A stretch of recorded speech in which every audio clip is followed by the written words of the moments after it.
Today we will discuss our second lesson, the end of polarity. Polarity क्या होता है? In the previous lesson we have completed the world was divided into two powers, superpowers you can say. One was US and second was USSR. एक तरफ क्या था? United states जो America से थे और बाकी USSR जो सोवियत संघ के नाम से जाना जाता है. पूरा वर्ल्ड, पूरी दुनिया दो पावर्स में बटा हुआ था, एक सोवियत संघ, ठीक, और दूसरा यूएस के साइड यूनाइटेड स्टेट में बटा हुआ था. तो अब हम पढ़ेंगे कि इनमें जैसे सेकेंड वर्ल्ड वॉर के बाद 1945 के बाद दो सुपर पावर आई थी. तो अब जो सोवियत संघ का विघटन हुआ था, ठीक है, जो सोवियत संघ था उसके देश अलग अलग कैसे हो गए, क्योंकि ना आपने फर्स्ट लेसन में पढ़ा कि दो जो सुपर पावर थी उसमें ब्लॉक्स बट गए थे, ब्लॉक्स हो चुके थे. कई देशों का समूह था, संगठन था, जिसमें आर्थिक रूप से सैन्य सहायता या फिर अन्य जो सहायता आपस में मिलजुल के करेंगे, संगठन था कई देशों का.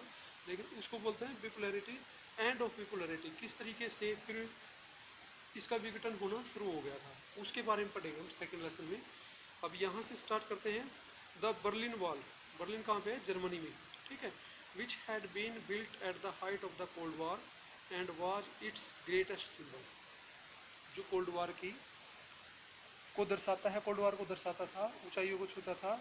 बर्लिन में, जर्मनी के अंदर जो दीवार बट गई थी, जर्मनी के दो भागों में बांटा गया था. बर्लिन की दीवार दो हिस्सों में बांटती थी, जो कोल्ड वॉर का सिंबल था, एक सूचक था. Was toppled by the people in 1989 में उसको गिरा दिया गया था. The dramatic event was followed by an equally dramatic and historic chain of events that led to the collapse of the second world, जिसको ना सेकेंड वर्ल्ड कहा जाता है, दूसरी दुनिया के लोग कहा जाता है.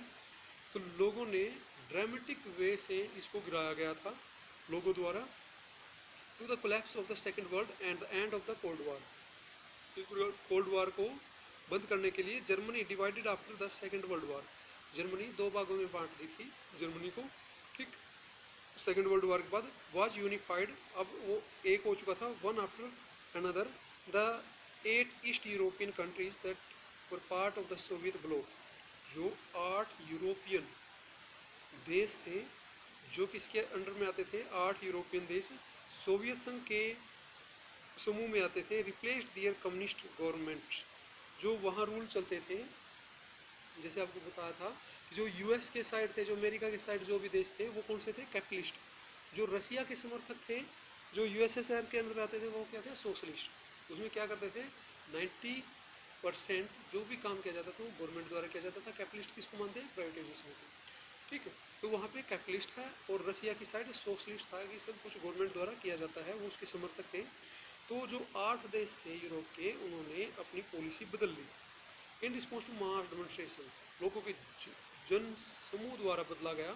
The Soviet Union stood by the cold war began to end not by the military means but as a result of mass action by ordinary man and women. ये कोई मिलिट्री का एक्शन नहीं था कि भाई बहुत सारी सेना आई उसकी वजह से उसके दबाव में आके इन्होंने बदला. ये तो एक जन सामान्य सैलाब था, लोगों का समूह था, जो सामान्य नागरिकों द्वारा किया गया था. सामान्य जो आदमी है, महिलाएं और पुरुषों द्वारा, इनका जो मास एक्शन होता है, पूरे देश के लोगों द्वारा लिया गया डिसीजन, तो उसने बदला था ये. Eventually the Soviet union self disintegrated. एक होता है इंटीग्रेटेड, जो जोड़े गए थे, बहुत सारे ब्लॉक्स बन चुके थे, देश इकट्ठे हो चुके थे. क्या तो डिसइंटीग्रेटेड होना शुरू हो गया, अलग अलग होना शुरू हो गया. In this chapter we will discuss the meaning and causes. अब इस लेसन में हम पढ़ेंगे कि जो सोवियत संघ का विघटन हुआ था, मतलब 1990 के आसपास, जितने देश इससे अलग होने शुरू हो गए थे, उसके क्या कारण थे, ठीक है. इसमें हम पढ़ेंगे, इसका मतलब पढ़ेंगे कि क्या होता था, ठीक है. बिपोलैरिटी मीन्स क्या होता था, जो सुपर पावर है उसके रीजन पढ़ेंगे, कारण क्या थे अलग होने के, और कॉन्सिक्वेंस क्या झगड़ा था. डिसइंटीग्रेशन ऑफ सेकेंड वर्ल्ड, जो द्वितीय दुनिया या दूसरी दुनिया कहा जाता था जिसको, उसके विघटन के क्या कारण थे.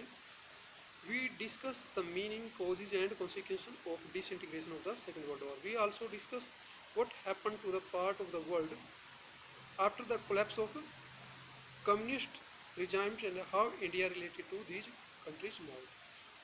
उन देशों पे क्या इफेक्ट पड़ा और आज ये था how India relates to these countries now. आज इंडिया के, भारत देश के इन देशों के साथ क्या रिलेशन है, इस पूरे लेसन में पढ़ेंगे। ओके स्टूडेंट्स, ये पैराग्राफ आपको कंप्लीट होना चाहिए क्योंकि ये ओवरव्यू है पूरे लेसन का। इस लेसन के अंदर हम क्या पढ़ेंगे, हम बेसिकली पढ़ेंगे सोवियत संघ का विघटन के क्या कारण हैं और जो देश अलग हो चुके हैं भारत का उनके साथ आज कैसा रवैया है, कैसा संबंध है। Okay students.